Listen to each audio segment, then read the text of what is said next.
The steam locomotive. In the history of man, few of their inventions have been so important, so iconic, and so alive. The golden age of steam saw thousands of these mighty machines roaring across the continental United States. To most Americans, the lonesome whistle in the distance was commonplace, as if the locomotives and their voices were a natural part of the landscape.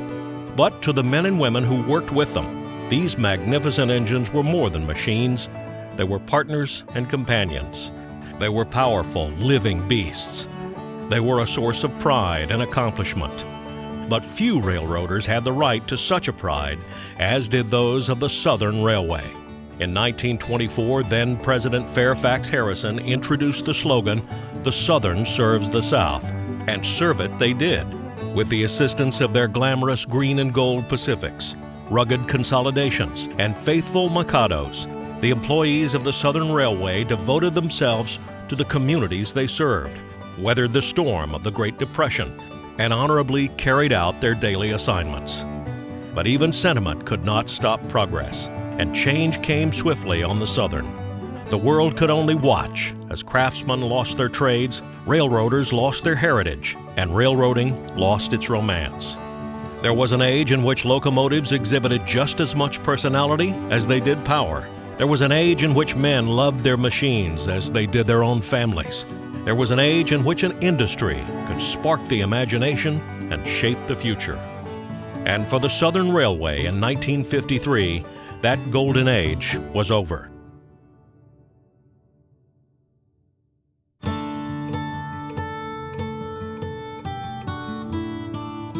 A pleasing and noteworthy feature of the attitude of the men is the esprit de corps which prevails. Every man is proud of the establishment he works for, the oldest of its kind in the country, and every man is proud to be known as a Baldwin man. John W. Converse, 1903. In October 1911, a clerk at Baldwin Locomotive Works of Philadelphia, Pennsylvania, took down an order in the builder's engine register. The order consisted of 15 superheated 282 Mikado locomotives placed by the Southern Railway, beginning with what would become Baldwin's 37,085th locomotive. Shortly after the clerk copied the order into the register, the approximately 20,000 employees of Baldwin Locomotive Works smelted, cast, and constructed Southern Railway's first MS-class steam locomotive, number 4501. Well, the 4501 was the first 282 Mikado class steam locomotive that the Southern Railway had purchased. And at that time, it was a fairly large locomotive back in 1911. It was replacing consolidation locomotives similar to its sister that we have here at TVRM, the 630, and others. And in some instances, 4501 was that much more powerful that it could replace 2 locomotives for certain services. So you had that going for it. Plus it was a superheated locomotive, so it was more powerful because of that superheated steam. A superheater on a steam locomotive basically takes the steam in the boiler that's saturated, has a lot of wet particles still in it, runs it through a series of pipes that go through the fire tubes. And what it does is it reheats that steam to an actual elevated temperature and dries it out even more. And it makes it more efficient. You can get more energy out of it, and the railroads learned that fairly early on. With a hefty price tag of $23,182, or more than $500,000 today, the 4501 was delivered with 63-inch driving wheels and operated at a boiler pressure of 175 psi, which resulted in 51,625 pounds of tractive effort. Each MS-class Mikado weighed in at 272,900 pounds and had a 212-square-foot firebox.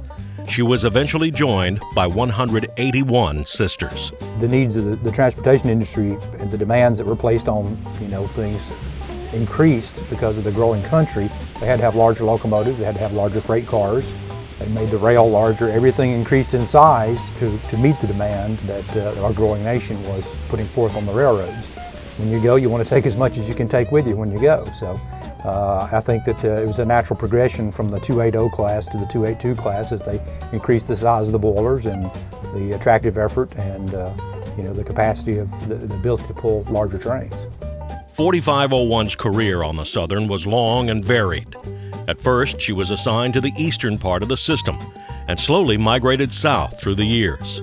Well, a lot of times when people ask us about 4501, they want the interesting stories. Well, what trains did it pull when it was in regular service? Well, a rather unremarkable life on Southern, pulling bland, fairly short freight trains on unknown lines. It didn't pull the Southern Crescent between Washington and New Orleans, anything like that. It was a freight locomotive. This 1912 photograph shows 4501 in Bulls Gap, Tennessee, with one of her early crews proudly posed on the running board. Oh, it certainly had a very 1900s look to it, very different from how its appearance is today. The high-mounted acetylene headlight, round sand domes, boiler-mounted bell, and protruding pilot were all typical of a 1911 locomotive. The locomotive was reshopped, as all of the Southern locomotives were, in the 30s. And they all took on much more of a USRA appearance once they went through the shop in the 30s. And that's the prototypical style that the locomotive is more or less in today. Sometime in the 1920s, 4501 went to work on Southern's Cincinnati, New Orleans, and Texas Pacific subsidiary, handling road freights based out of Somerset, Kentucky. The C&O and TP, or rat hole as many railroaders called it, owing to its 27 tunnels, likely necessitated the addition of a Wimble smoke duct to negate the constant onslaught of exhaust on the crews. It was likely during her time at Ferguson Shops in Somerset, Kentucky, that her frame was bent on an undocumented accident. There are some details of 4501's life as a freight hauling engine that are kind of bizarre. Very early on, only a couple years into service, it didn't even make it into the 20s. So within the first 9 years of service, it developed a crack in the third course, and the railroad had to patch it. The patch is still on it, as a matter of fact. Following that, up to the end of its career, it saw the lowest mileage of any of its class. It had vast periods that it spent in the shop without any real records as to why. There was one instance where it was in the shop for 8 months, and it's hypothesized that that was when it had whatever wreck or altercation or whatever, was something somewhere that resulted in the back end of the frame being bent and then replacing the second course to allow for an offset in between the firebox and the front end of the boiler. By the year 1935, the 4501 was yet again reassigned, this time to Princeton, Indiana. It was here, on the St. Louis Division, that 4501 served out her final years as a freight engine for the Southern Railway. They weren't one of the richer roads, the more prosperous roads. I mean, they did okay, I'm sure, but I think that they chose in their progression to maintain and improve the locomotives that they had. Therefore, by the time of war, they were pretty worn out locomotives. So at the point where the diesel era was knocking at the front door, the Southern Railway was behind the game. I would attribute it to a very astute corporate level management team that realized that steam was on its way out, and you know what? Let's just move on. We're in a good place to do it. Financially, we can afford it. Let's go. Southern's first FT diesels were purchased by the railroad in 1941. Due to weight restrictions on many steam locomotives, the St. Louis Division was one of the first to be completely dieselized. This resulted in many of 4501's sisters being reassigned, but sadly, that was not her fate. In July 1948, her fire was dropped and she was sent to the storage lines in Princeton. The future seemed unsure and almost certainly bleak. The 4501 was an exception in that it was sold off long before they stopped operating steam on the Southern, where they retained most of the 4500 class locomotives, and that's how it wound up at the K&T. L.C. Bruce was a man on a mission. He was the master mechanic of the Kentucky and Tennessee Railway, a coal hauling short line in Stearns, Kentucky, and he needed a new locomotive. With grades topping out at 3.5% in rugged mountain territory, the K&T needed brute power. As a former employee on the Southern Railway, Mr. Bruce went looking for his new engine on their property, eventually ending up at Princeton.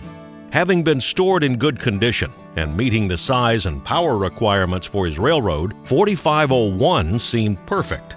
Out of the 3 candidates, Mr. Bruce chose the eldest of the Rhodes Mikados to bring back to Stearns on October 7, 1948.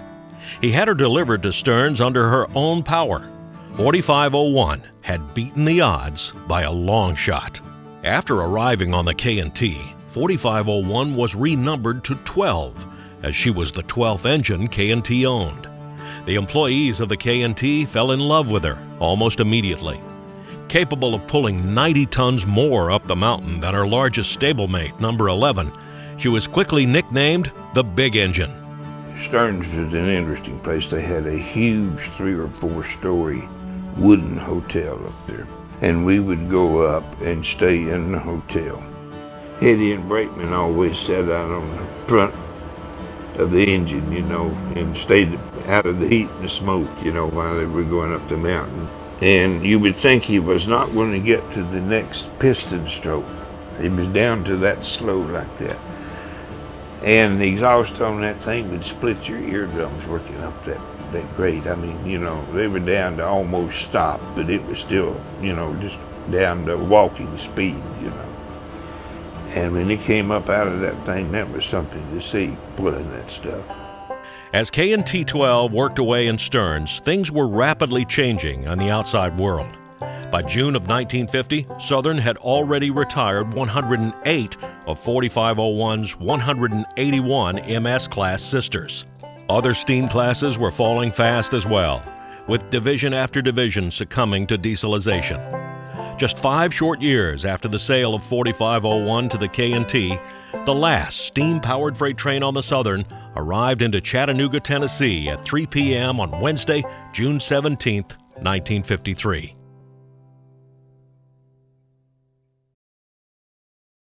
In 1954, a chance meeting took place in Chattanooga, Tennessee. Bob Sewell, Jr., an employee of the General Railway Signal Company, was working on Southern Railway's brand new DeButz yard. Bob had an incredible array of talents and interests, from player pianos to cars to trains. Almost anything mechanical was of interest to him. The man was a giant among men, very soft-spoken, but just a giant because of his knowledge, his dedication. He had the ability to figure things out. He could think ahead and have a plan to implement different ideas, even on a shoestring budget. The 30-year-old Georgian with a big-picture outlook and a love of steam locomotives struck up a conversation with a curious onlooker. That onlooker turned out to be Paul Merriman. Paul Merriman was an electrical engineer who worked for DuPont. He was a Lone Ranger. Paul was definitely a very unique individual. He would be forever ordering equipment and stuff, and the bosses, no one would even know anything about it until all this huge shipment came in, you know, and just was off doing, you know, what he thought it ought to be.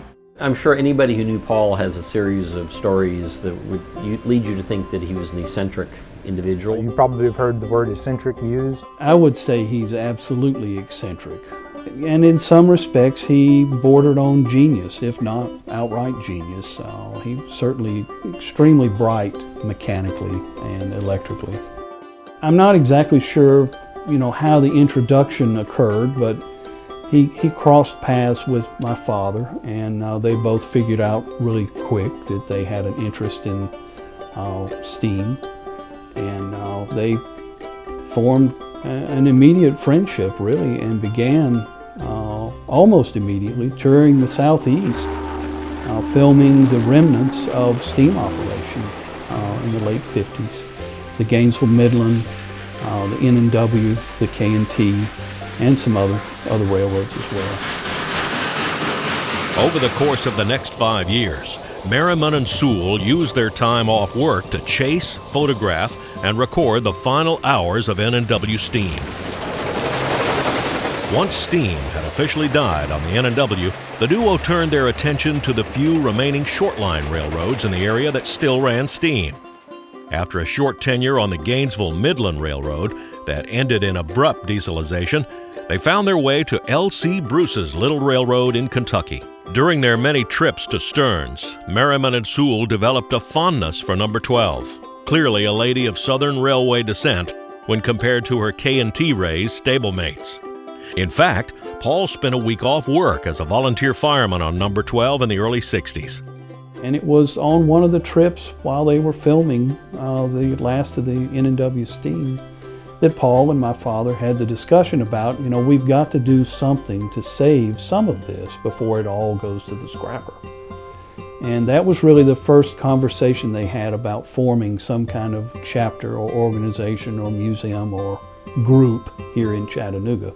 I think that the founding of TVRM was a result of Bob and Paul's, friendship and exploration of steam in the East and the Southeast, during that late 50s, early 60s period. They were very enthused about doing something in Chattanooga, and that's with a group of other individuals they started TVRM in 1961. By 1963, 4501 had worked for the Kentucky and Tennessee Railroad for 15 years as their engine number 12, and now even K&T was dieselizing. L.C. Bruce, the same man who had purchased the 4501 15 years prior, was now tasked with finding a new home for her or resort to selling her for scrap. Paul and Bob, communicating with different people, found out that those engines were available. They began to hear noises that the K&T had bought 3 Alcos. And so that they knew, the end of steam was coming there as well. And when they approached Mr. Bruce and asked him, are you going to sell the locomotives? And he said he was. He had not come to a price at that time, but that he was going to sell them. Paul asked at that time, would you sell me personally one of the locomotives? And he said he would think about it. I don't remember how we managed to do it, but we scraped $5,000 together to go up and buy the 4501. And there were 6 or 8 of us that went up. And Mr. Bruce had a small office, just a bill. And so we sent Paul in to buy the engine. So after a short period of time, Paul came out. And his very words were, says, "Fellas, I did it." And Bob said, "You did what, Paul?" Those are the very exact words. And Paul said, "I bought the 4501. He had gone in there and bought the engine for himself. They went up, and Paul did actually purchase the locomotive for $5,000. And then they started trying to figure out how they were going to get it to Chattanooga. Bill Brosnan demanded excellence, and there's nothing really wrong with that. Quite frankly, I think that was what pushed Southern Railway to be the leader in innovation was Bill Brosnan. Was he a tough guy to work for? Yes, he was. Was he sometimes ruthless? Some might say he was. But if you tried, did your best, exemplified the effort, the true Southern innovation thinking, you were good to go. Southern Railway stepped out ahead by replacing steam locomotives with diesel. D.W. Brosnan was president of the Southern Railway in 1964. His innovative yet controversial management tactics made Southern a case study in modernization. But in Brosnan's eyes, a steam locomotive was the exact opposite of modernization. After several failed attempts at securing permission from local management to run a steam engine from Stearns to Chattanooga, Merriman made a last-ditch trip to Southern's headquarters in Washington, D.C., where he spoke with Macon Tollison, Vice President of Operations. He was reluctant to approach Brosnan, but cleverly enlisted the help of William Graham Claytor, Jr., Southern Railway's Vice President of Law. W. Graham Claytor was a true Southern gentleman. He was a strong leader, very resolute in his thinking, a fair and genuine person. Being an avid steam enthusiast, he was eager to assist. No doubt using the same tactics as he did in court, Claytor made a case to Brosnan that ultimately secured a one-time-only pass for a trip down the C&O and TP. Unaware of what had transpired, Merriman was at home in Chattanooga when he received a call from the same local manager who had denied his previous requests. He wanted to know when Merriman could be ready to move the engine to Chattanooga under its own power.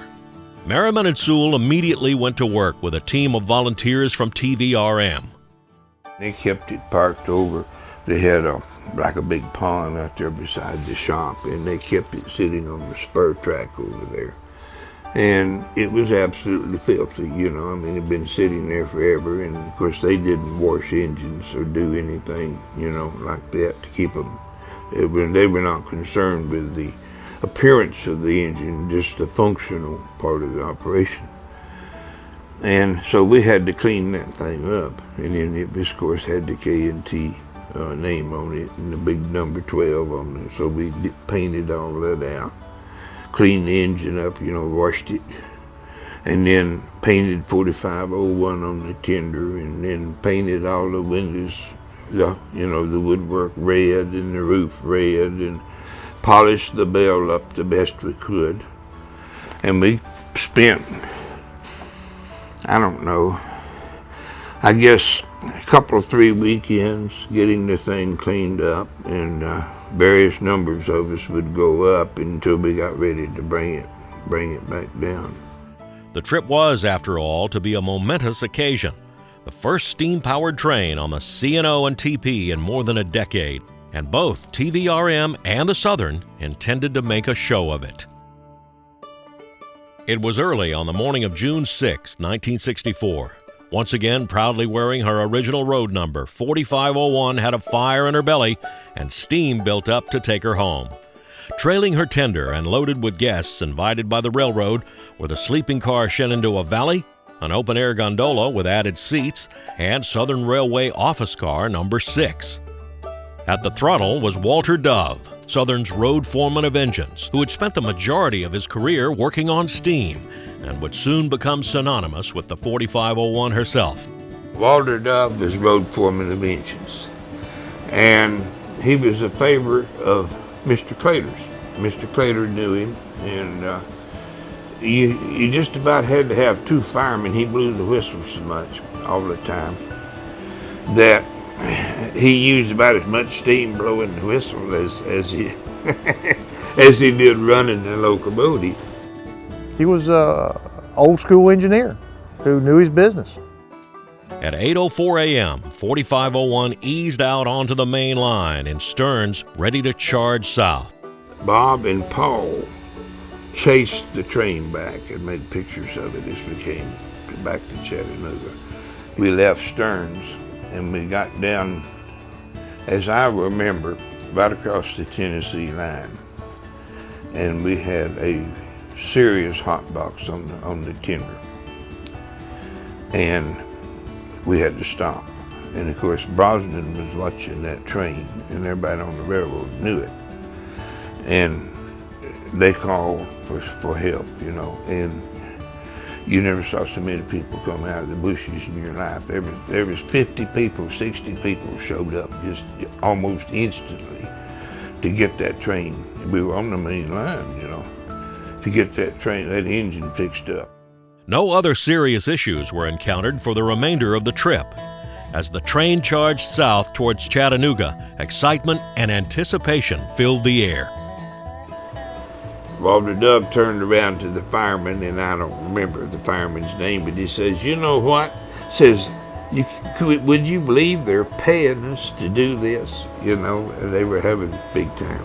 And every town that we came to, you know, the word had spread that a steam engine was going to be coming through. And when we got down like Spring City and Dayton and the various places, there would be hundreds or thousands of people out waiting to see that train when we came down. 4501's move from the K&T down to TVRM opened up the eyes of the railroad to the fact that steam locomotives were far enough removed from daily life that they had become a novelty. When they ran the locomotive, not only was the public surprised, but even the railroad officials were surprised.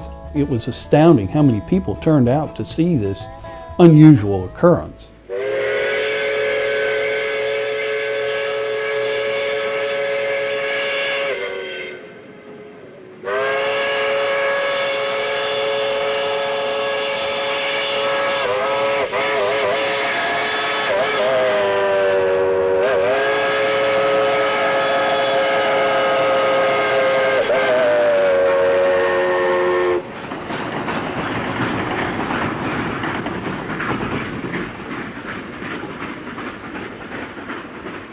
Upon arrival in Chattanooga, 4501 was taken to Tennessee Valley's small display yard at the old Western Union property.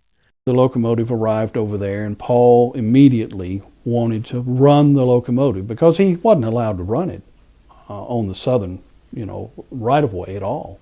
But once it was off of their right-of-way and on Western Union's property, he could put his hand on the throttle, which he was itching to do, and he did. And he promptly ran the locomotive off the end of the track. Now it was just the lead truck, but he ran it off the end of the track. And he and my father and a couple of other fellows, they actually fought it for a little while, but they managed to re-rail the thing, and all was good by nightfall. After years of hard work at the K&T, and with her flu time ready to expire, Merriman, Sewell, and other TVRM members realized that a complete rebuild was in order. TVRM was really just getting started. There wasn't a whole lot to it. There had been a lot of meetings, plans for the future, things like that, but there wasn't much funding. And when Merriman bought the 4501 and brought it down to Chattanooga, that really put TVRM in the limelight. They were kind of like, okay, now what? They really didn't know what was going to happen next. The locomotive was in need of a lot of repairs. It needed new flues, and they had no shop, they had no money, they had no facility, they didn't have any tools to mount anything, not much of anything. It was really just a storage facility where there were some passenger cars, a few oddball pieces of other equipment, the two streetcars from New Orleans. They're just sitting out in the rain at Western Union. So they started taking the locomotive apart without any real understanding of how they were going to get it back together, knowing it was going to cost a fair amount of money that they didn't have. We didn't have a permanent location at the time. In '64, we had rented space in downtown Chattanooga at the Western Union Pole Yard. We did have a location, but it wasn't really open to the public. It was more of just an area to work on locomotives and cars, which they did. Enter Lucy Boiler Company, a local business with a railroad spur, willing owners, and space to restore a steam locomotive. Shortly after her triumphant arrival, 4501 was stripped down and moved to Lucy to begin her first major restoration as a museum piece. People that owned Lucy Boiler were very good to TVRM to let the locomotive be stored in their facility and have access to their tools and different things like that. If it hadn't been for Lucy, I don't know where they would have restored the engine, to be honest. We worked every Saturday that we could, and then we worked on Tuesday night. We had Tuesday night work sessions. Again, it was a situation where we didn't have money to pay Lucy to do a lot of work. They could have retubed it or whatever, but we couldn't afford it. Now, to say it was restored might be a little bit of a stretch. It was returned to operating condition would probably be a much better way to put that. You're asking an organization of just a few people to really go out on a limb and make something happen. In some ways, very entrepreneurial. Today we would look at them, those same people, Paul Merriman and Bob Sewell and others, would probably be today's high-tech internet entrepreneurs, trying things and doing things different. They were just doing it with an old steam engine. The public was enthralled, and the railroad officials were equally enthralled when they saw how enthralled the public was. And that really is what led to the STEAM program. Had that public excitement not taken place, I'm not sure it ever would have even considered a STEAM program. While 4501 was at Lucy Boiler Company, Southern's attitude toward STEAM was softening. At the urging of Graham Claytor, Southern contributed a complete set of new flues to the museum, valued at $5,000. This donation, along with other monetary assistance from the Southern, made restoration possible. Meanwhile, another steam locomotive found itself on Southern rails, this time in Atlanta. S&A 750, a light Pacific from the Atlanta chapter of the National Railway Historical Society, or NRHS, ran a trip from Atlanta to Fort Valley and returned. It was on this trip that Graham Claytor began to make important connections in the steam community, including a chance meeting with a Southern Railway employee by the name of Bill Purdy. This meeting would soon play a big role in 4501's future. Claytor was secretly piecing together a bold new PR program for the Southern. With Brosnan's reluctant approval, he had the green light to expand the program further than anyone could have ever imagined. And with 4501's restoration nearing completion in Chattanooga, Claytor was in a position to execute his plan. Finally, in early 1966, 4501's restoration was finished, and she was beautiful. Now adorned in the classic Sylvan green and gold trim of the railroad's beloved PS4 Pacifics, she emerged from Lucy Boiler Company as a star, ready for her role as Southern's new ambassador. When the locomotive came here from the K&T, it was black. And of course, it had always been black up until it went into the shop in 1965 and 6 for its restoration. It was black when it operated on the Southern all its life.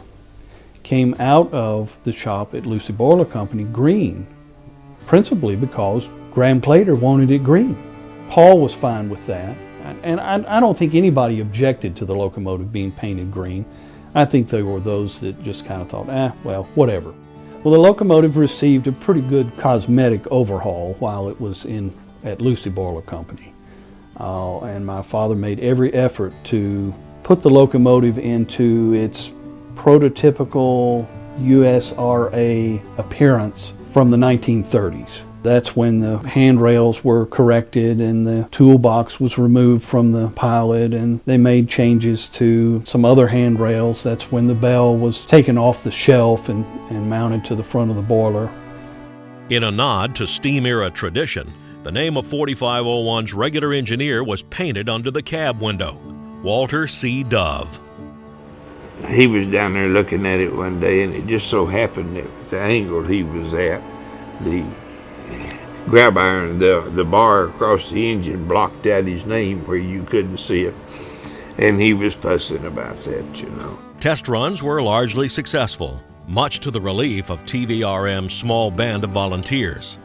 They thought it would be a good idea to take a steam engine around the country and let another generation see what a steam engine looked like. On August 18, 1966, she made her first public debut at Terminal Station in Chattanooga. The trip ahead of her was immense, but would become one of the most well-known and historically significant steam tours to grace the South. Well, it was obviously the first long journey that any locomotive had taken out on the main line of a railroad in the eastern part of the U.S. in some time, especially the southeast. It was the beginning of the steam program. On day one, she journeyed from Chattanooga to Danville, Kentucky, as she retraced the C&O and TP through Stearns. Over the course of the next week, 4501 made impressions on young and old alike in Danville, Kentucky, Louisville, Kentucky, and New Albany, Indiana, before making it about face and heading south for the annual National Railway Historical Society Convention in Richmond, Virginia. It was amazing the response that it elicited from the public. Everywhere it went, the people turned out in droves. I remember the early excursions. Everywhere we would operate to, the high school band would show up and play and welcome the locomotive into town and all this stuff, and the mayor would come out, and sometimes they'd cut ribbons and all kinds of things. It was a really big deal. And boy, everybody really enjoyed it, which of course is why the Southern continued to do it. All of that wonderful publicity they were receiving as a result of this. What amazed them was that there were more people coming out to the trackside, to certain towns, than lived in the town. And that's, I think, when they realized the PR value of a steam locomotive. On August 23rd, 4501 departed Louisville, heading east to Danville, then south on the C&O and TP toward Knoxville. Just north of Somerset, Kentucky, that afternoon, the spring saddle over the third axle broke and spewed leaves out like a deck of cards between the rails. Somerset must have been bad luck for the 4501, as her frame still retained the bend from her unfortunate shop accident a few decades prior. The engine limped south into downtown Somerset, where she and her crew spent the night, and work began in the morning. Bob Sewell had shipped a spare spring from the K&T shops up to Somerset on Train 2 early that morning, and crews went to work immediately the next day. Finally, she was ready, and she completed the remainder of a 4-day journey to Richmond via Knoxville, Asheville, and Salisbury. With just a few hiccups, 4501 had kicked off Claytor's new program in a big way, and Graham was pleased. In spite of Claytor's love of steam, Brosnan liked him. So much so, in fact, that Claytor was Brosnan's hand-picked successor as president of Southern Railway.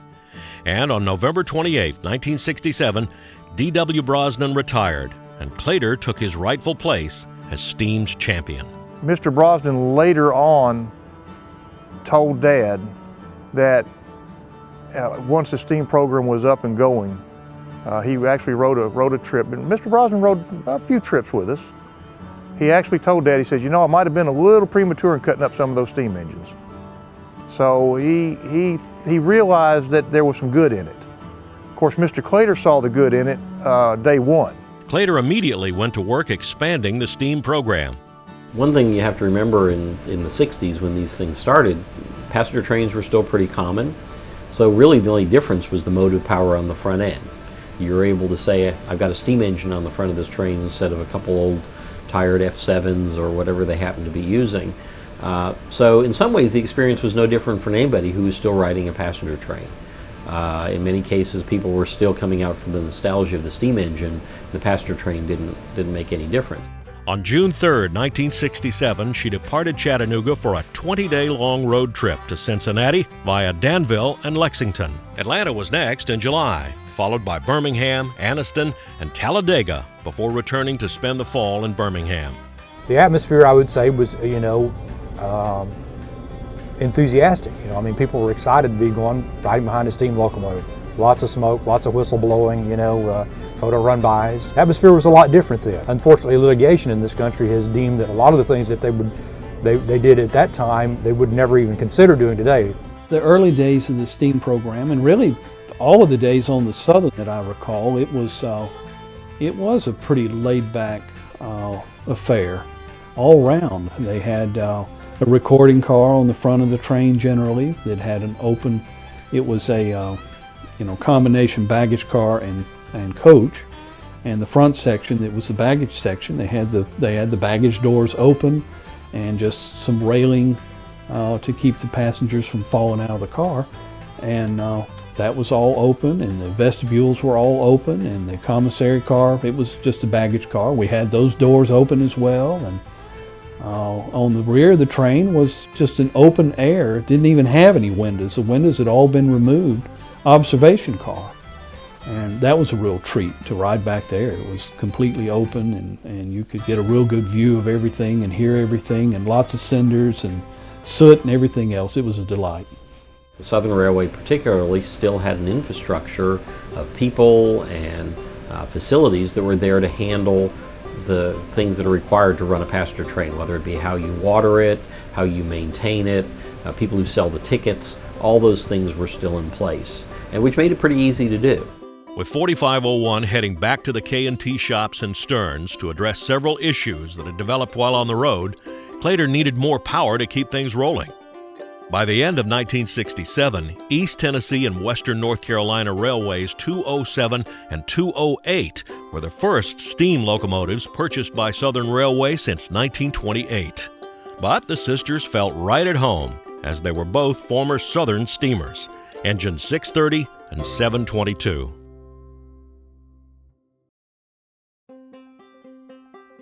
.630, 722, 750, 4501. With Southern's list of active steam locomotives growing, Graham Claytor needed resources. You look at photos of the locomotive when it was going around, and you know, the back of the tender looked like a pickup truck going to the flea market. You know, they had stuff piled all over it, ladders and lubricants and larger tools and all sorts of stuff. You know, it was not an established program. Claytor's first priority was keeping his expanding fleet of locomotives running. Many long trips with heavy trains at high rates of speed did no favors to the aging locomotives. But as it so happened, Claytor already knew the man for the job, Bill Purdy, whom he'd met on the 1966 excursion to Fort Valley, Georgia. Dad was a very matter-of-fact, very kind, very gracious person. He was good with people.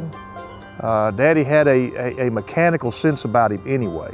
From what I understand, from the time he was a little boy, he was down at wherever anything was being made, that's where he was, learning how it was made, what went into it. He started Southern Railway in 1936 in Pegram shop as a machinist helper. So, you know, he had 14 years of working literally from the ground up on steam locomotives, from the frame literally right on up. His father worked for Southern Railway as a machinist. So Dad took a lot of pride in his work back then, making sure that things were lined up the way they were supposed to be, aesthetically looked right, that sort of thing. He just took, if he was going to do it, his theory was, let's do it right the first time, we won't have to come back. In January 1968, Claytor summoned Purdy to Southern's headquarters in Washington, where Purdy was offered and graciously accepted the position of Master Mechanic, Steam. Claytor now had a full-time mechanic to keep the program running, but he needed a place to perform the maintenance. It didn't take long to decide on the Irondale Diesel Shops, just outside of Birmingham. The shops had seen little use since being constructed shortly after dieselization, so it would be the perfect place to conduct repairs and overhauls without impeding the flow of the railroad. Purdy immediately began work on 630, and she was out on the road by February. While 630 was on the road for nearly the whole year of 1968, 4501 continued her repair work in Stearns, where they had the machinery to properly maintain her. Finally, on November 29, 1968, after performing test runs at her old K&T stomping grounds, 4501 made her way back south to Chattanooga for another round of fantastic shows.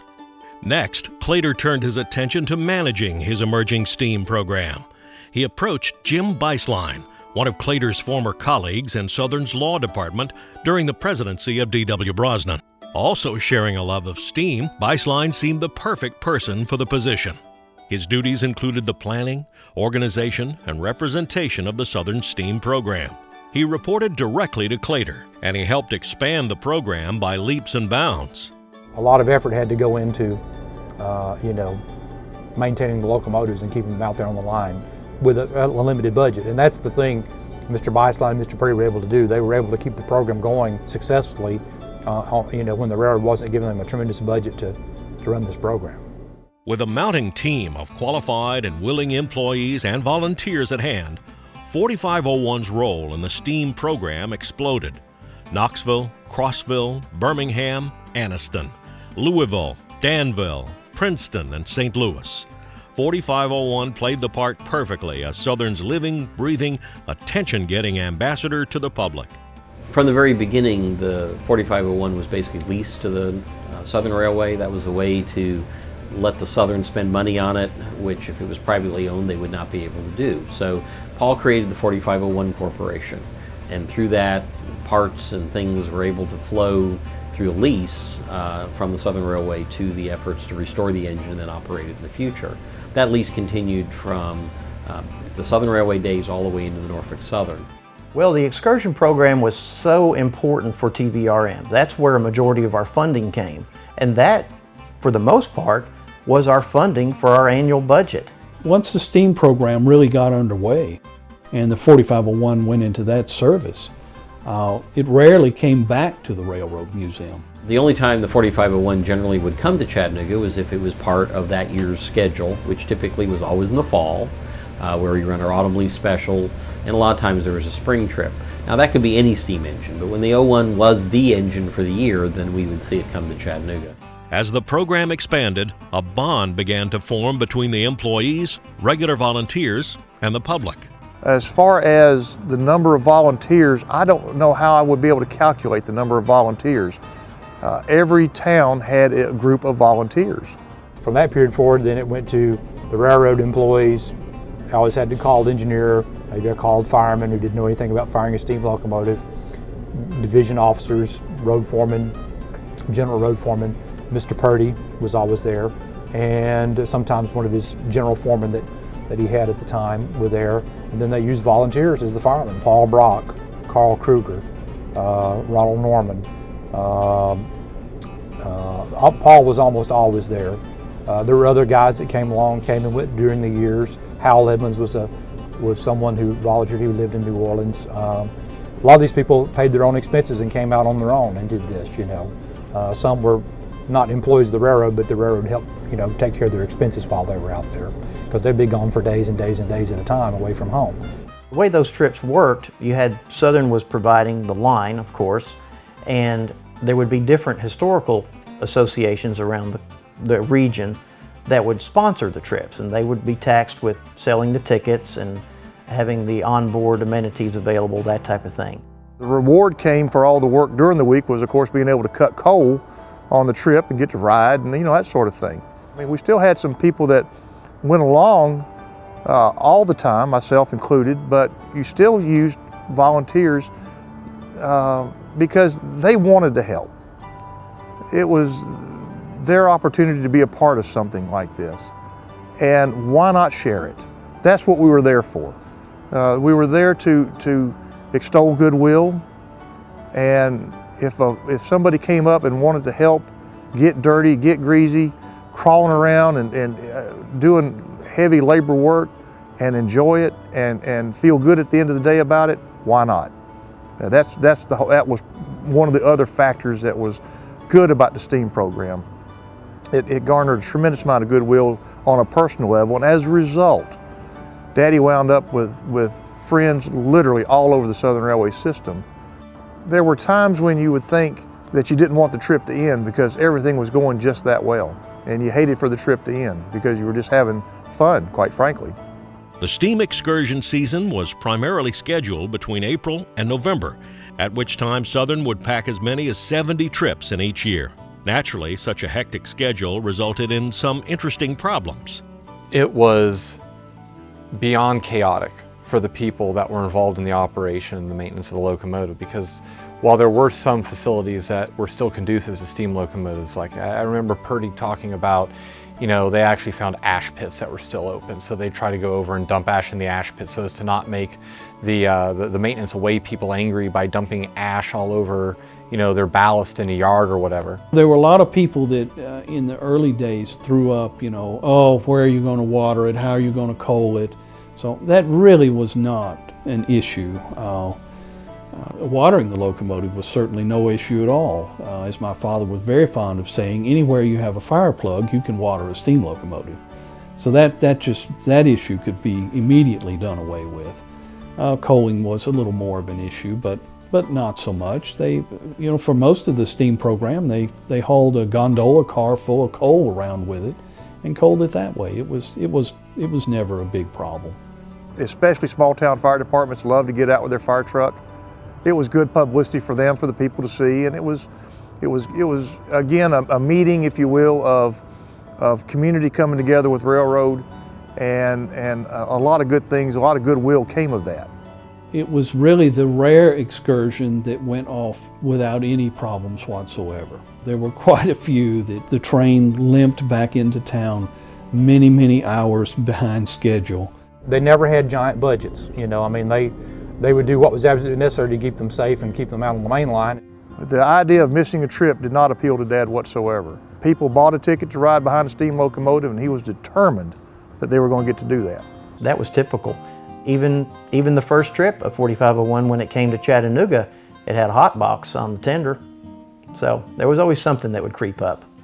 We were coming through, it was either Rockwood or Harriman or somewhere up there on the C&O and TP, and somehow the water line from the tender to the locomotive got tangled up and ripped off of the tender and destroyed essentially, and that sidelined the locomotive.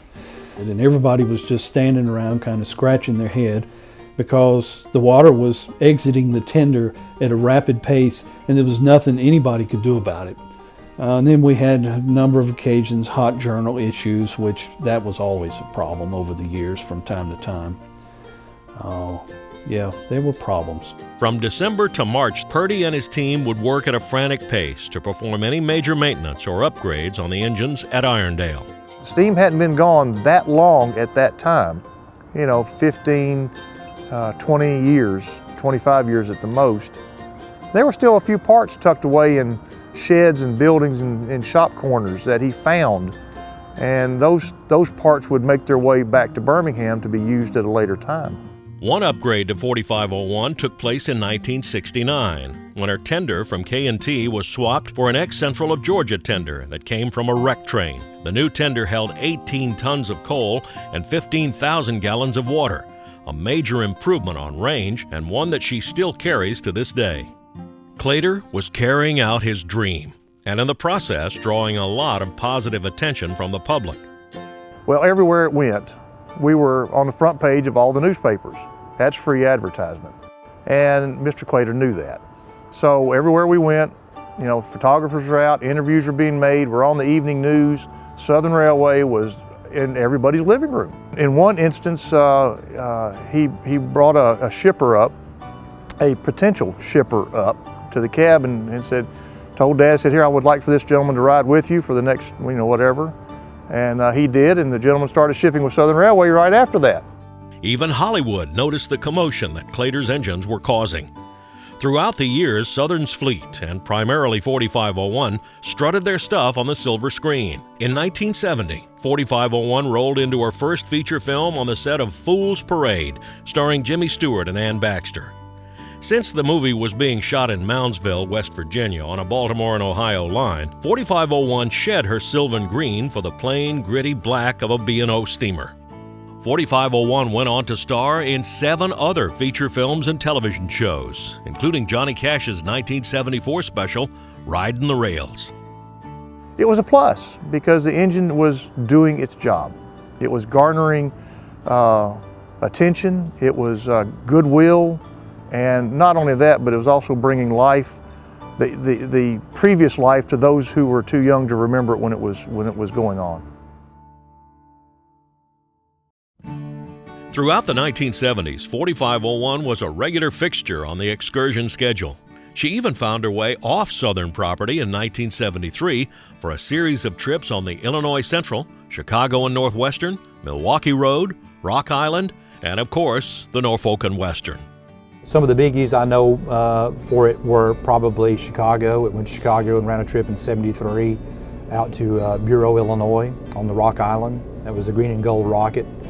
From there it went up to Baraboo, I think it is, Wisconsin, for the circus train, same time period. Came back on one of the, I think, Roanoke Chapter Independence Limited from Chicago, across Indiana, Ohio, to West Virginia, back eventually winding up in Roanoke on the NW. Made some trips over the, at some point over the Western Maryland, maybe that same trip. Made a trip up Saluda, made a trip down Saluda. Went to Nashville on the L&N in 1980. Made a trip across the L&N from in the seaboard from Jacksonville, Florida to New Orleans. Until then, the 4501 had been part of Paul Merriman's 4501 Corporation. But in 1975, Merriman deeded her to TVRM, where she's been ever since. In fact, it was during 4501's 1980 trip to Nashville that she was added to the National Register of Historic Places. Both Paul Merriman and Bob Sewell were present at the ceremony.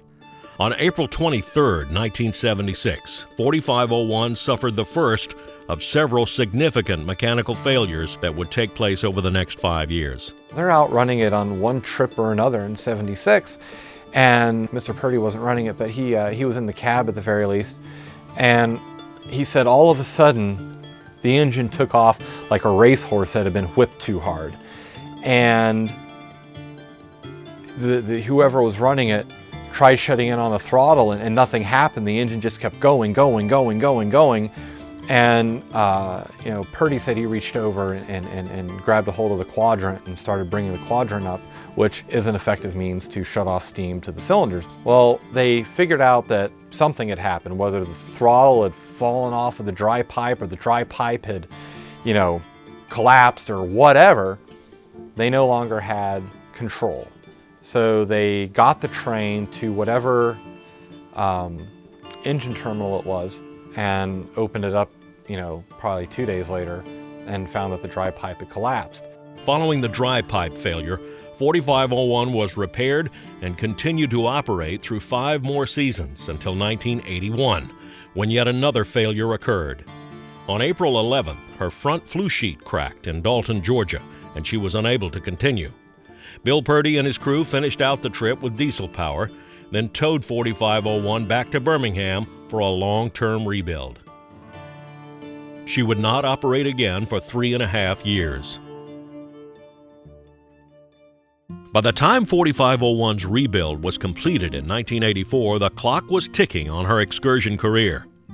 With the arrival of superpowers such as 611 and 1218, 4501's usefulness was waning.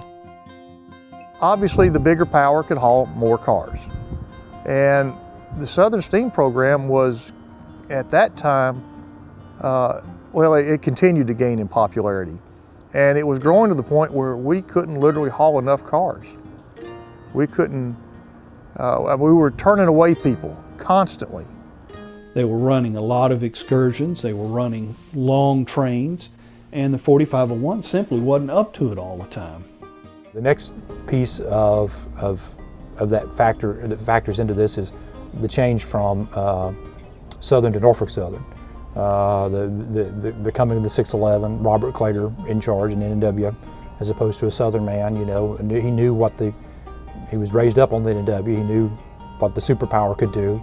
Slowly but surely, the 4501 got kind of pushed out of the picture. She ran until the end of the 1985 season before being retired from the program. For the next 5 years, 4501 was confined to TVRM property, while 611 and 1218 stole the show on the main line. It's about 1990, Carl Jensen called again and said, you know, hey, we could use the 4501 some. Would you guys be interested in, you know, getting it out here and helping us, you know, with some of the excursions? So we did. We put a set of flues in it, and you know, it had had a tremendous amount of work done in 85. And it really was, the running gear was in decent shape and had had a lot of work done, and really only had 1 season of operation on it. So we went out at that point and ran in 90 to 94 off and on, running some of the trips that they couldn't run with the big engines. And so that sort of brought its second life in the excursion program after you know, having sat out a few years. In 1991, 4501 joined the NNW Superpower for a grand spectacle presented by NS for the 25th anniversary of the steam program. 4501, 611, and 1218 would triple head from the former terminal station in Chattanooga, Tennessee to Ottawa, Tennessee. The show was amazing.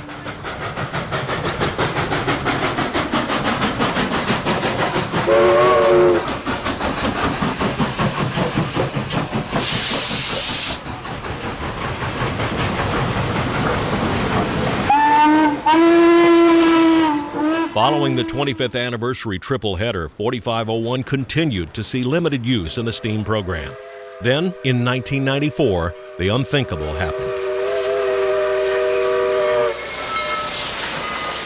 Well, the first steam program was highly successful for many years, and of course, being as young as I was, I just figured it would always be there. Once Graham Claytor was gone from the scene and the management changed, that was it. It was over. Maybe it didn't go out as graceful as it should have, but you know, I know they got a lot of bad press over it and whatnot. But you know, they made a business decision. You can't fault them for the decision that they made to stop.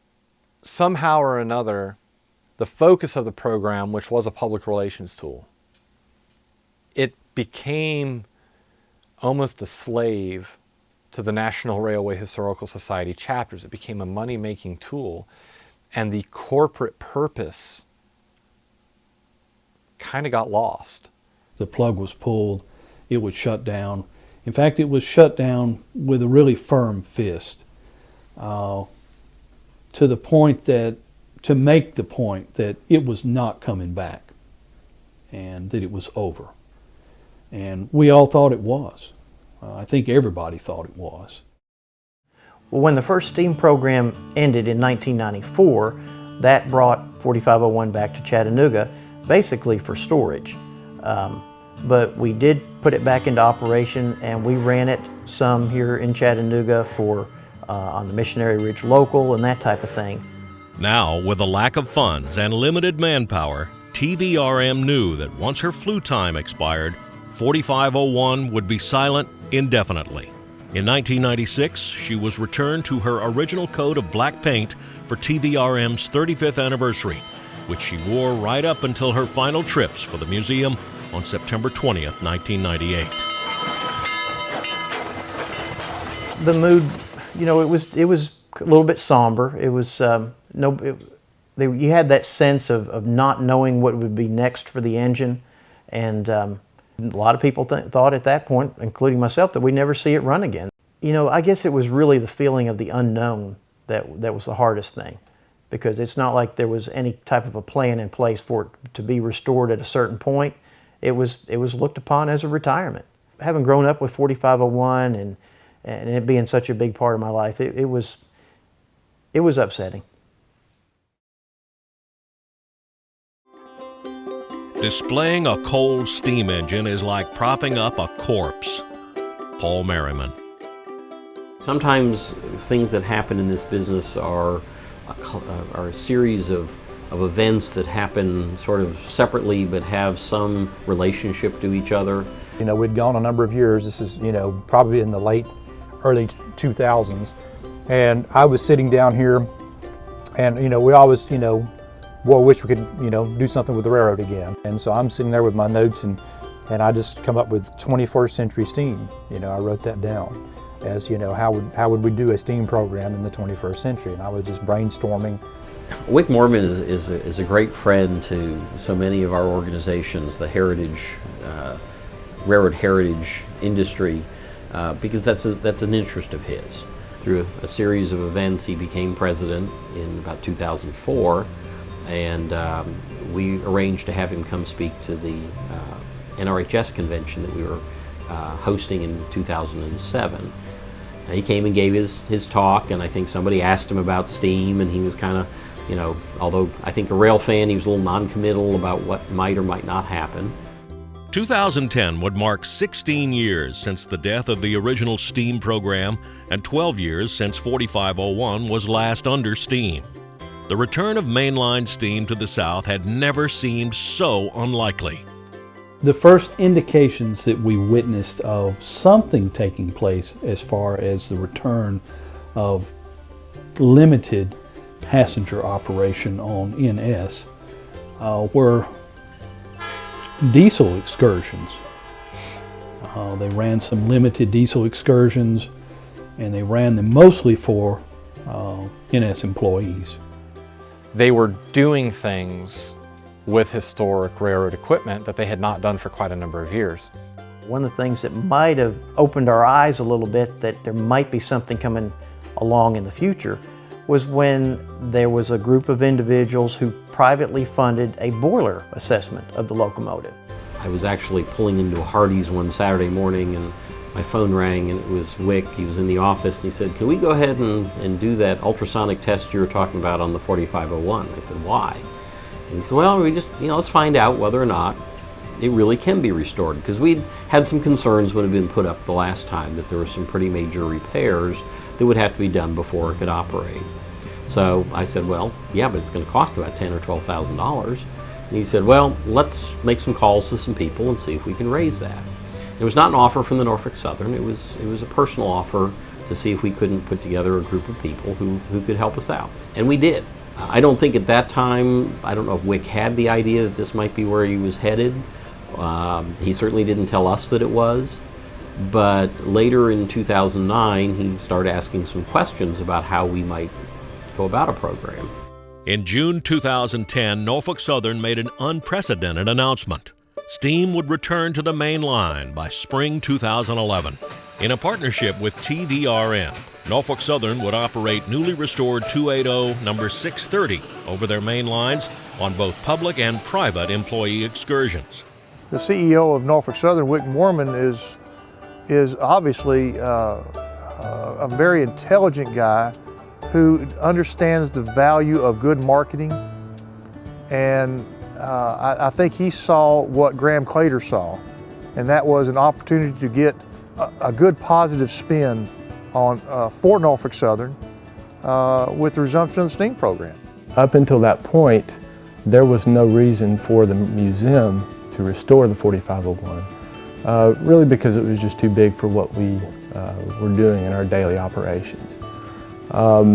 But once they had announced the start of the 21st Century STEAM, well, that gave new possibility and new hope for the 4501. TVRM's new partnership with Norfolk Southern was a big step towards getting 4501 back in steam and out on the main line again. So with their help and the Railroad Museum, of course, we got the thing in the shop, started to evaluate it, and at the time we were still finishing up the 630. So after our initial evaluations on the 4501 were complete, we focused our efforts on 630, got it out of the shop, and then went right to work on the 4501. One of the things that when we were talking about doing this with the railroad was, how do you want to approach this? Do you want to go minimalistic or you want to go, big scale? And they basically came back and said, hey, we want to go big time. Normally when you engage in a restoration, you have to come up with the money. And first, before you can get the money, you have to know how much you need. So that's why it's approached the way it is. This locomotive, it was, all right, it's been sitting for the last, decade plus, however long it had been. Let's start working on it and do whatever we have to get out the door. So there wasn't really a whole lot of planning that actually occurred with it. It was a case-by-case basis. It was used a lot when new, as some of the guys around here says. The 4501 was in not the best of shape. It had severe wear on a lot of the wearing surfaces, journals, pins, bearings. And a lot of that had to be either renewed, replaced, or repaired. Nowadays, restoring a steam locomotive, you don't have a plethora of parts like they had back in the day, or suppliers that call up and send you a lubricator or an air compressor or whatever it may be. So you're kind of left with what you have as far as what was left over from the steam days, repairing that, restoring that, whatever you need to do. And in worst cases, actually replacing it, and that means a lot of additional cost in casting new parts, the patterns for the castings, the machining of the parts, and so on and so forth.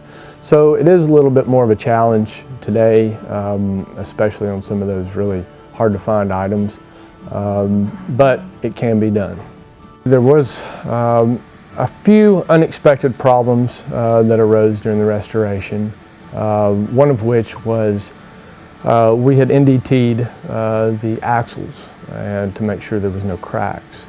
And well, we didn't think we would have a crack to deal with. Unfortunately, we did. So we had a main axle that we actually replaced. The firebox, that was a big issue with the locomotive in this rebuild. Had a lot of areas that we needed to address attention to. We didn't know exactly how in depth we would get in the firebox repair until we actually got into it and started realizing that we needed to go more. And eventually we ended up putting the whole firebox in it.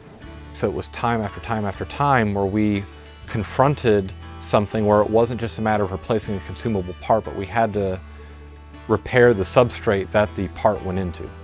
It had pretty significant boiler work done, as well as running gear work.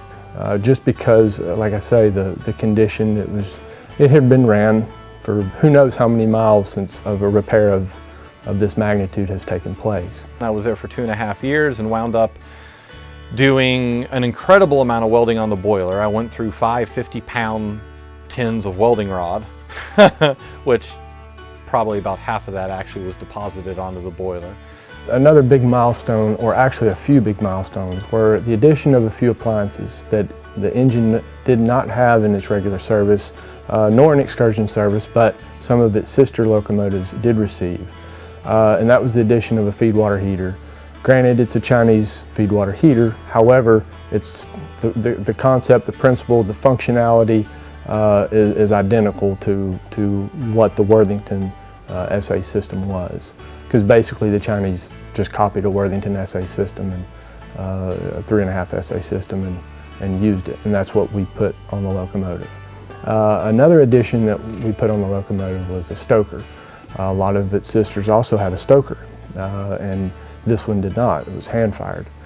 So with the addition of a stoker and the feed water heater, I think we've greatly increased the efficiency of the locomotive, and also helped the fireman's back as well, not having to shovel so much coal on the main line. Some other improvements that we made were roller bearing lead truck and roller bearing trailing truck, as well as some other spring and frame modifications on the trailing truck to make it correctly function. From what we were able to tell in going through maintenance records and blueprints and just everything we had access to throughout the restoration, we found that the 4501 is likely the only one that did not receive improvements like a stoker and or a feed water system, because not all of the MS class got both. It was a wise curatorial decision to take steps to preserve the artifact. Every single modification that is cosmetically changed the locomotive was done in keeping with what the Southern Railway actually did to the other MS class engines that saw the same improvements.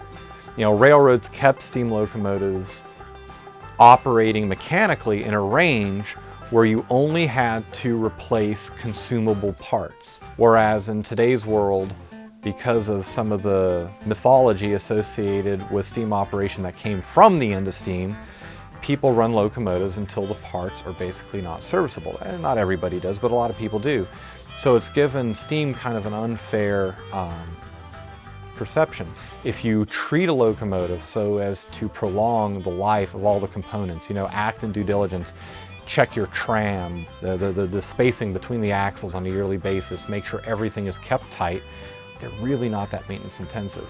If you have everything that is in tram or correctly positioned and well lubricated, a steam locomotive will last for quite a while. I'm not going to say indefinite because that's not true. Everything mechanical will eventually wear out, but you will definitely get longer life out of it. I think the 4501 is in the best shape that it's been in a very long time. You name it, we went through it on this locomotive, and if it needed replacing or repaired, we repaired or replaced it.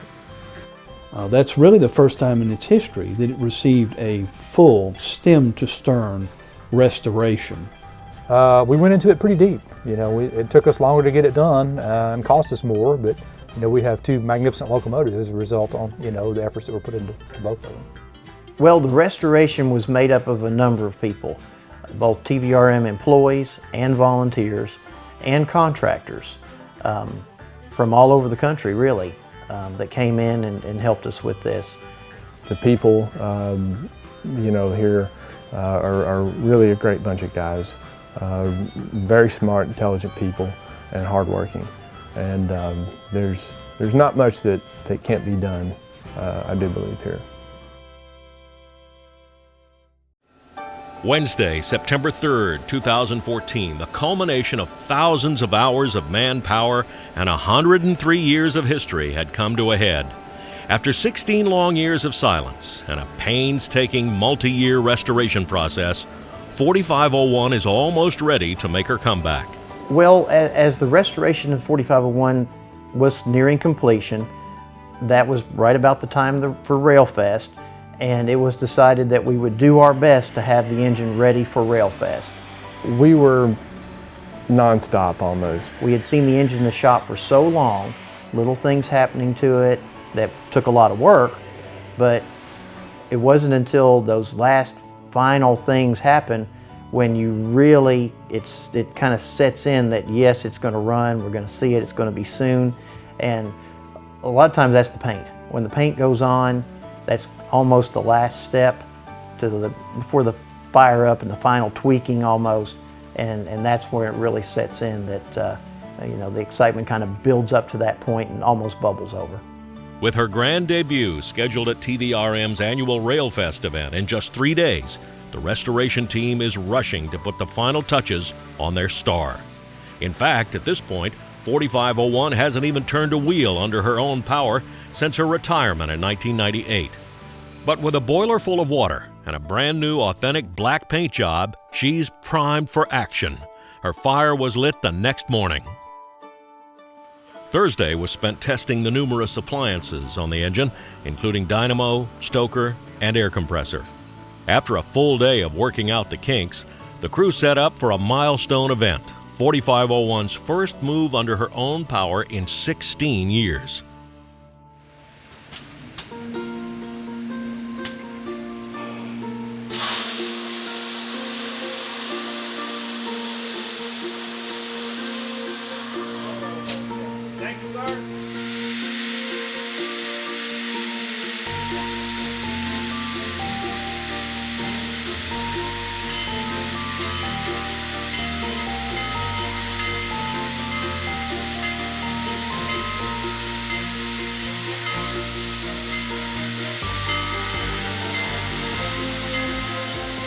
Well, seeing 4501 back under steam was pretty emotional, to be honest. Again, I never thought we'd see it. I have a 10-year-old son. I never thought he'd get to experience seeing and riding behind the 4501 like I did. And that personally was part of it for me too. Not just being able to see it, but knowing that my son would get to see it too. So it was emotional, very exciting, and just a thrill. To see the 4501 run again was very rewarding. You know, and not just for myself, but everybody involved with the project. Because, you know, there's a lot of people that put a lot of time, you know, a lot of sweat and tears into that project to see it run, not just myself. But, you know, I just want to thank everybody. I want to thank the Tennessee Valley Road Museum, Norfolk Southern, and all the help that we had here in the restoration. And you guys know who you are. My father was absolutely convinced at the time that he passed away that 4501 would likely never run again. To see it move that first time under its own steam was truly a moving experience. Really, it moved me to tears. It was a dream come true.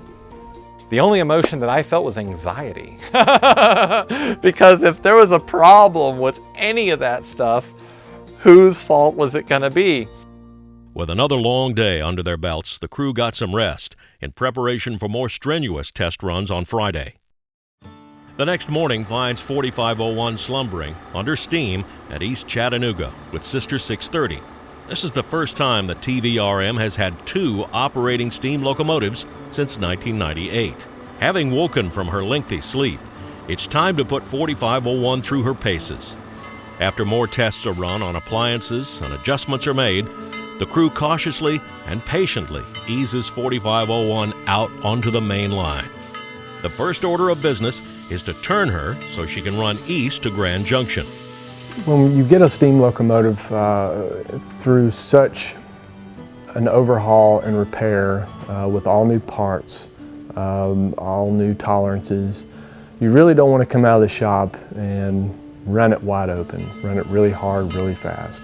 What we like to do is kind of break everything in slowly and make sure we don't have any issues at 5 or 10 miles an hour as opposed to 40 miles an hour. It's a little bit easier to deal with any issues, and also kind of help breaking the bearings in. You don't want to buy a new car, you don't want to buy a new car, brand new off the lot, and then go redline it the first test run you do with it and possibly blow something up. Not saying you couldn't, but it's not a good idea.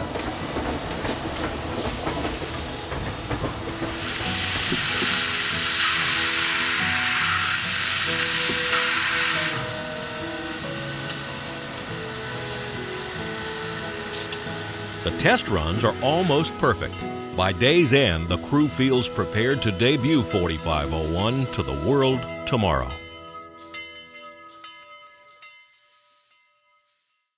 When 4501 appeared at Railfest, it was a little bit like a circus. A lot of people hadn't ever seen the engine run, some of the younger people. So that was exciting for me to see, because 4501 introduced so many people over the years to steam, and here's that special engine coming back online and kind of having that same effect on another generation. So that was neat to see. I'd like to welcome you all to Railfest 2014. And of course today is a very significant day for us here at TVRM, because it is the first operation of the 4501 in 5,730 days, not that we've been keeping count.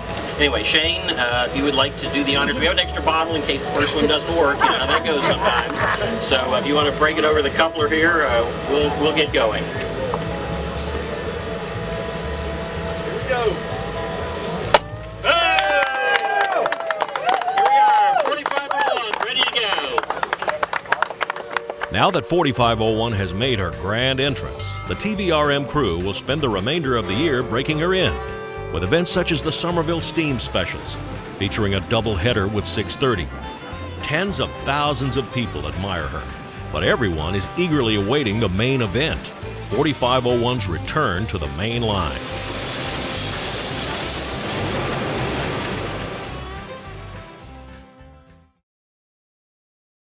The morning of May 1st, 2015, finds 4501 quietly simmering at Grand Junction in Chattanooga, Tennessee. With the announcement of her inclusion in Norfolk Southern's 2015 season of 21st Century Steam Excursions, the time has finally come to return her to the main line. Anticipation fills the air as her crew prepares for a quick break-in run to Cleveland, Tennessee and return. Anytime you have a major overhaul of the locomotive, you have to take it out and break it in slowly, and we've been doing that here at the museum for some time. We've been running at 10, 15 miles an hour on a lot of territory and getting the bearings broken in. Now we're ready to move up to some higher speeds and test the locomotive and see that it's it's going to perform the way it's supposed to. At 10:45 a.m., the conductor of NS Train 957, the symbol under which 4501 and her crew are running, receives permission to open the switch on the main line. And at 10:49, 4501's wheels touch the main line for the first time since 1998.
Track authority number 6127, 6127.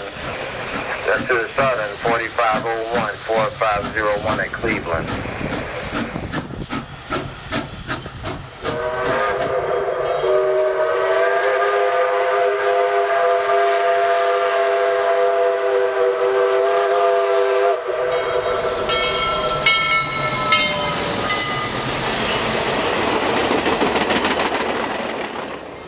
4501 made the 44-mile round trip in good time and without incident.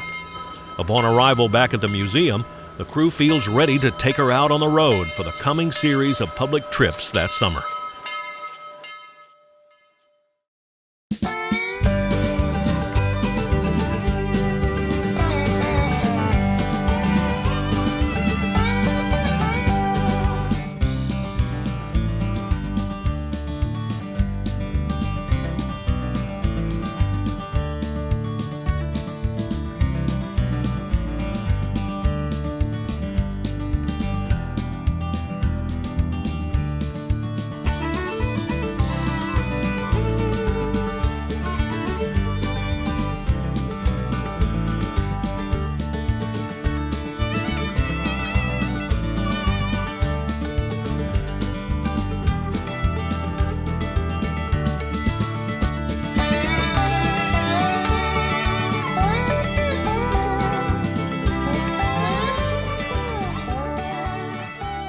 Throughout the 2015 season, 4501 operated a total of 10 public trips for Norfolk Southern out of Bristol, Virginia, Chattanooga, Tennessee, and Macon, Georgia.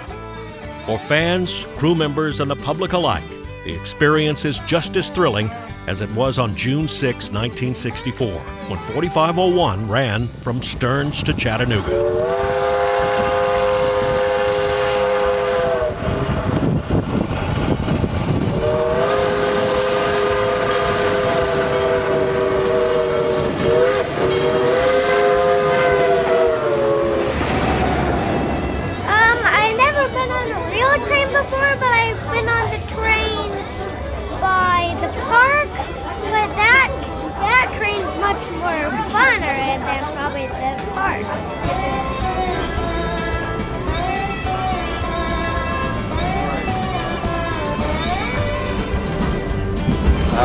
Just seeing the scenery and I guess just the rocky motion of the train, it's very relaxing.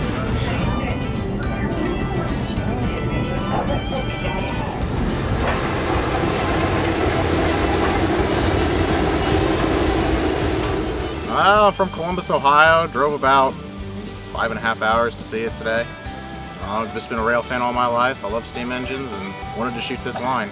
Well, I think it's great that steam's back on the main line and has a place to run and making a lot of people happy.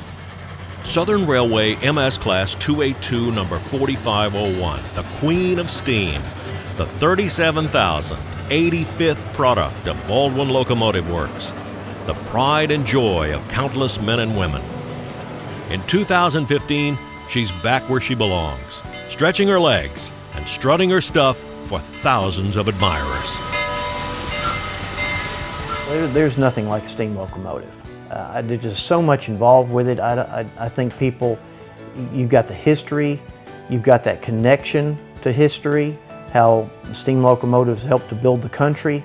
It has a lot of importance to a lot of people, not just in the Southeast, but really nationwide. It's a delight to me to see this locomotive finally restored and operating again, something that we never thought would happen. As a child, I was certainly elated every time I was around it and got to see it operate and ride behind it.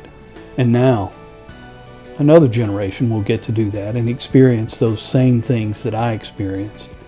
And it'll be as delightful to them, maybe even more so than it was to me. To preserve history is vital. You got to see where you've been in order to know where you're going to go. And for people to understand how to move forward and to have an appreciation for what was, having 4501 operating is crucial.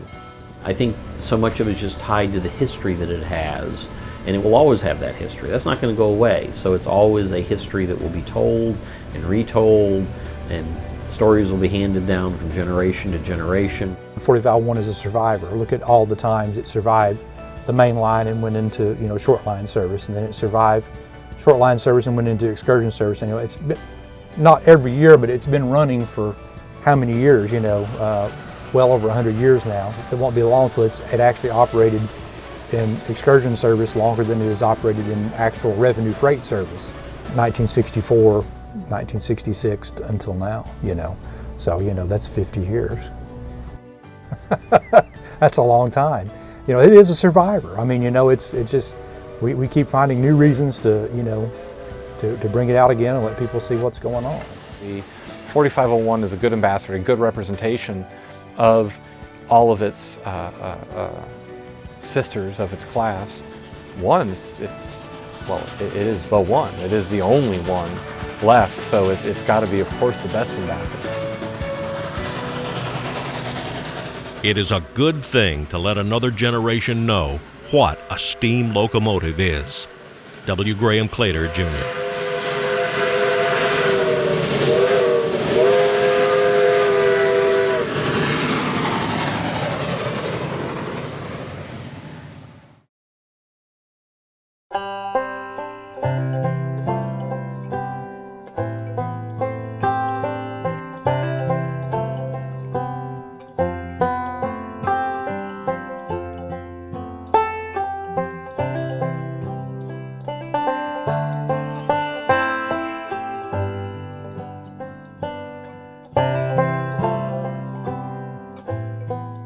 This one is very controversial. What made the museum choose black paint? Here's another one to tread carefully with. How was the decision made to paint the engine black? That's my answer. You know, the joke there for a while was, you know, we ought to paint it down the middle, one side black and one side green, so depending on who wants to take their pictures from, you know, whatever side, you know, get whatever color scheme that they wanted. So. The color paint is obviously an emotional thing with a lot of people. It was green, it was black, you know, Southern passenger trains were green, freight engines were painted green. I mean, there's a right answer for everything. But at the end of the day, I think that a lot of people talked about it. At the end of the day, somebody has to kind of finally make a decision, and that's exactly what we did, and so it's black. Some people like that, some people didn't. But as always, no matter what color it is, when it's running, that's what makes it so special.